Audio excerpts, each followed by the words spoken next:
Depuis 13 jours, 10 000 tonnes de poubelles s'entassent dans les rues de Paris suite à la grève des éboueurs contre la réforme des retraites. Dimanche 19 mars, sur son compte Instagram, Amir a ironisé sur la situation en partageant une photo amusante. En 2016, Amir s'est fait connaître du grand public lors de sa participation au concours de l'Eurovision. Avec sa chanson J'ai cherché, le chanteur termine à la 6e place. Depuis, le jeune papa est devenu l'un des artistes les plus populaires de la scène musicale française. Près de 3 ans après la sortie de son album Ressources, il travaille actuellement sur un nouvel opus très attendu. Avec mes musiciens, je serai dans plusieurs festivals cet été. Un album s'écrit en parallèle d'une vie, au fil du temps.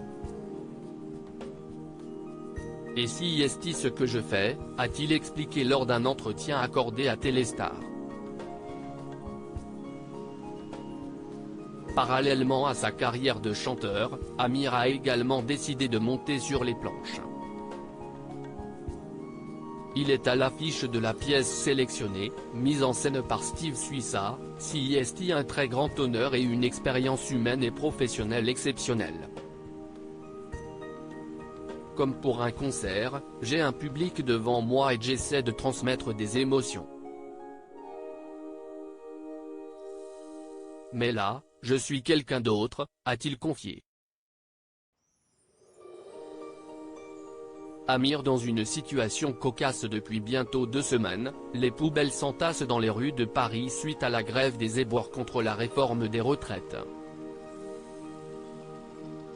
Vendredi 17 mars, le seuil des 10 000 tonnes de déchets non ramassés a officiellement été franchi dans la capitale.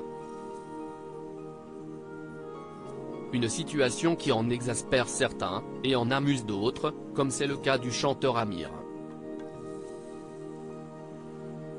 Le dimanche 19 mars, sur son compte Instagram, Amir a ironisé sur la situation en partageant une photo amusante. Au-dessus d'un amoncellement de déchets, le chanteur a remarqué que la rue portait le nom d'Eugène Poubelle, l'inventeur du bac à ordures ménagères qui a notamment œuvré pour améliorer l'hygiène de la ville de Paris. Quel hommage, a-t-il écrit dans sa story avec un smiley qui éclate de rire.